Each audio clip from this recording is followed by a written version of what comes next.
Dooku is most famously known as one of the most skilled lightsaber duelists and Sith Lords we have ever seen in Star Wars history. He's perhaps even more famous for his past. His past as one of the most powerful and noted Jedi Masters of his era. A Jedi Master even held above the standards of Mace Windu, and according to some, the equal of Grandmaster Yoda. But as we would come to learn following Dooku's turn to the dark side of the Force, he was always, secretly so, fascinated with the dark side. In today's video, we will discuss Count Dooku's, or at the time, Padawan Dooku's first encounter with the dark side of the Force, and how it would ultimately shape him into one of the most skilled Jedi killers and Jedi betrayers of all time. As is common with most Jedi turned Sith Lords, Dooku was extremely exceptional and powerful, even as a Jedi Padawan. As a Jedi youngling, he was among the first of his class to be selected by a Jedi Master for training. Even again as a youngling, it was a shoo-in that one day Dooku would become a noted and powerful Jedi Master. His skills with the lightsaber as well as the Force were simply on another level than his peers. And with this, just as it later would the Padawan Anakin Skywalker, would breed great jealousy. Jealousy by the other Jedi Padawans that Dooku trained with. One of Dooku's closest friends as a Jedi Padawan was named Lorian Nad, who was also a skilled Padawan in his own right. The two of them were the top of their class. However, much to Nad's disappointment and anger, Dooku was selected first to be trained by a Jedi Master. And even more crushing to Nad than this, Dooku was selected by a Jedi that currently sat upon the Jedi Council. It was this single act of his friend being chosen before him that led Nad to question his existence as a Jedi. Nad knew that he wanted power, but he was unsure if the Jedi path was the best way to attain this power. Because of this, Nad devised a plan to break into the Jedi archives and steal power for himself. He did not want to leave the Jedi Order yet though.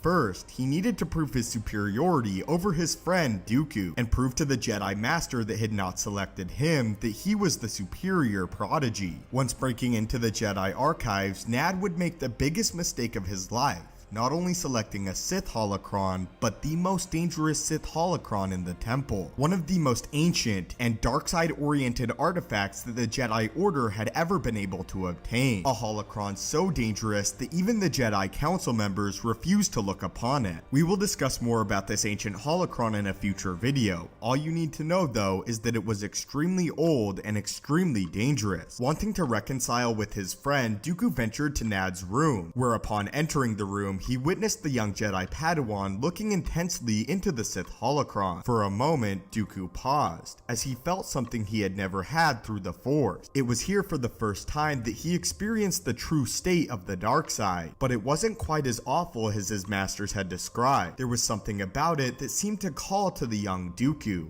Something warm, something welcoming. Just then though, the Jedi Master Oppo Rancisis entered the room, utterly shocked that the lost holocron was stolen by the seemingly two innocent Jedi Padawans. Oppo took the holocron for himself, again hiding it deep within the Jedi archive, somewhere no Padawan or even Knight should ever venture. It was here that Nad implicated Dooku in stealing the holocron, although this was completely untrue. Nad explained that together the two Jedi Padawans had broken into the archives in hope of furthering their power and prospects as Knights. In this moment, Dooku was too shocked to contradict him, still too overwhelmed by this feeling of warmth that the dark side had granted him. When finally brought before the Jedi Council separately though, Dooku revealed the truth. He revealed that it was Nad and Nad alone that had stolen the dark holocron from the archive, and that he had done no such thing, that he was simply worried for his friend, thus why he entered the room. A true statement. Following this, Dooku was allowed to remain a Jedi Padawan, although some of his mentors would look at him more closely for a time. Nad though was cast from the Jedi Order, a disgrace and a failure. For decades though, something remained within Dooku's mind.